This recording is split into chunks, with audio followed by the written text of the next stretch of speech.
I'm not surprised, if not at all. Moving from house to house had been my parents' passion since I was a little toddler. I guess there's nothing else I can do to change it. We'll be moving until my parents are happy. I just didn't get why they have to move a lot. When I ask them, I always get the same reply. We feel we must. It didn't tell me much of anything. Neither it did today. They didn't have a job that made them move. They didn't even have a job outside the city. So I didn't quite understand why we moved. This was our fourth house and we had to move to by the way. If it's so important for you to know. But there is this weird feeling about it. This house was different. There was something about this house that was quite seen at the moment. I could just pull my finger on what it was, but my parents didn't seem to be too bothered. Neither did my brothers. Weird. I couldn't be the only one that felt uneasiness. Or am I? Ever since I was born, I always felt watched by something or someone. I really don't know what it is. This house is wonderful, my mother said to us.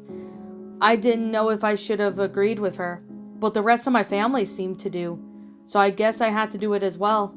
I didn't want to be the weird child of the family. I was picked on by my brothers and my friends enough. I didn't need to be picked on more than I already was. I'm getting pretty tired of it.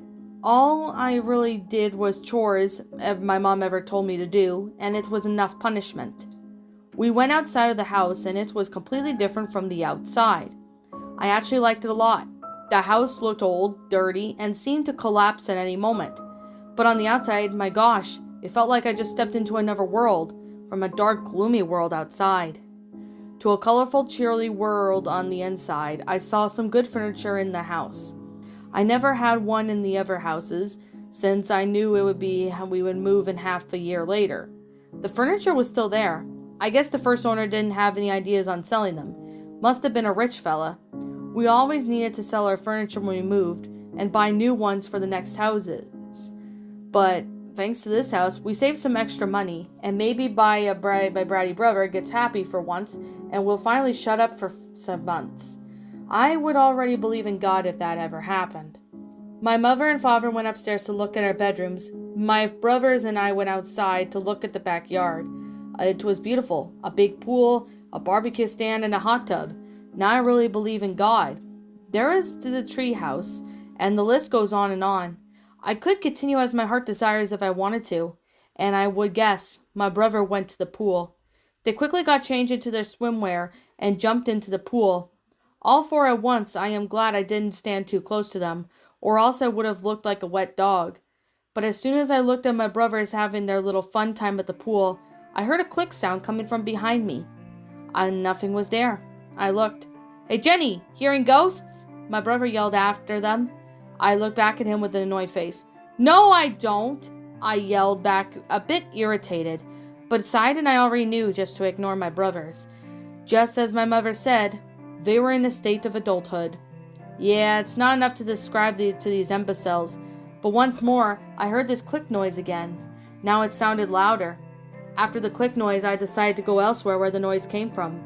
Of course, I was curious. I wanted to know if I was crazy or not. As I stood at the exact same spot where I heard the click noise, I heard it once more, but further away. As I came to that spot, I noticed my father in this room through the window. I got refiled somewhat, as he was on the computer. He could be the sound of the clicking noise. I laughed at myself thinking how silly I was. Maybe moving from house to house had taken the best out of me, but I had this feeling. The feeling to go downstairs to the basement. Did we even have a basement? I didn't know. I still felt like I did know. It's hard to explain it, but it's where I was going. I went to the garage and went downstairs. Where the heck am I? I asked myself. The room was pitch black, but finally noticed a little lamp in the middle of the room. I had my focus on it and walked towards it. I turned on the light. I was startled when I saw tombstones. A lot of them.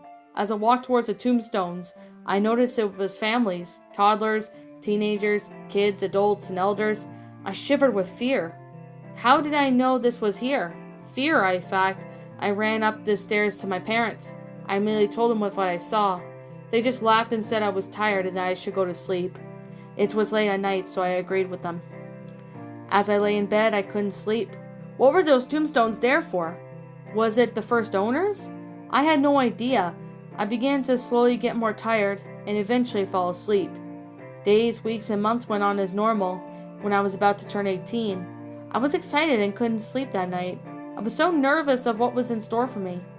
But as I woke up, I heard the sound as I always hated to hear. My mother was crying. I wondered what was wrong, so I went downstairs to her. Father tried to comfort her, but was also crying. I went towards them and asked what was wrong. The answer would truly scar me forever. Your brothers drowned in the pool last night, he says. I couldn't hold back the tears, neither could I cry. I was so shocked. My brother's dead, but that wasn't all. When we came back, they were gone. Father said could have someone drowned and sneak away with their bodies? This was awful. Not to mention this was on my 18th birthday, which wasn't so important right now, but my brothers were gone for good. I got this feeling that someone was watching me. I felt that I need to go somewhere. I ran back to the garage towards the lamp and lit it. And to my horror, as I suspected, I just wanted to pinch myself. Hit myself. I wanted to wake up. 4 tombstones stood there. I broke down on my knees and began to cry. This can't be happening. It's just a dream. I showed my parents the tombstones. They were shocked. How could this happen? How could the bodies have been moved down there? My mother and father began to pack immediately after what had happened.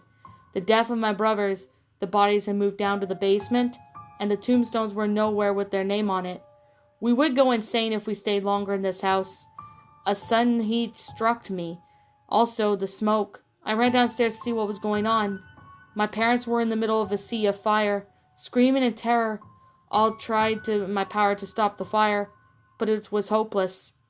Both went into ashes and the tombstones were made. They moved back down to the basement once more.